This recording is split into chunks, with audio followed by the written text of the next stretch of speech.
If you're a newcomer to Canada, halimbawa, mas mahirapan sila na maghanap ng mga work that are really within their siguro yung careers nila, yung skill sets nila, kasi they don't have enough connections yet. Inaasahang 57% o halos 6 sa bawat 10 maghahanap ng trabaho sa Canada ay mahihirapan sa susunod na 6 na buwan.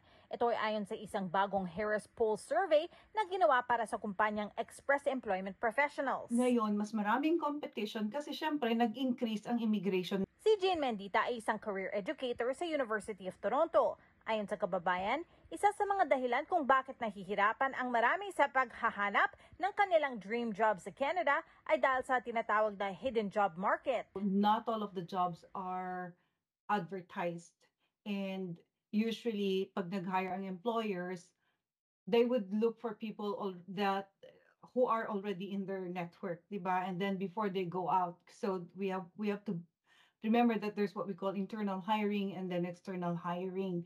So nagkakaroon ng mas mahirap na way na paghanap ng talagang trabaho na naaayon sa kanilang skill sets. Para naman sa mga may trabaho na at gustong lumipat sa ibang kumpanya, ilan sa mga alalahanin nila ayon sa Harris Survey ay ang maliit na sweldo, hindi magandang work-life balance, at ang kakulangan sa mga oportunidad sa opisina para umangat sa pwesto. The lack of opportunity for growth within the organization. Usually ito yung mga nakakahinder din ng growth ng mga employees. Kaya ang payo ng career educator sa mga naghahanap ng trabaho ngayon, importante na alamin ang inyong tinatawag na non-negotiables batay sa inyong mga sariling paniniwala. Salary, benefits, geographical location, workplace culture. Maybe one of the things that you want to look into as well is what is work-life balance?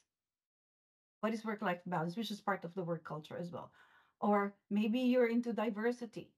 Diba? Are they into DEI, diversity, equity, and inclusion? At bukod sa pag-apply sa mga jobs online, mahalaga rin aniya ang pagne-network at pagpunta o pag-volunteer sa mga industry events upang makilala ang mga hiring managers o kaibigan sa sektor kung saan gusto mong magtrabaho. This person or this job seeker needs to increase ways or find ways to connect more with with those who have been in Canada for a while or with employers. And ito lagi yung sinasabi namin, in order for you to access the hidden job market, is to do your research, look for additional resources, and look for connections. Teresa Barrera, Omni News, Vancouver.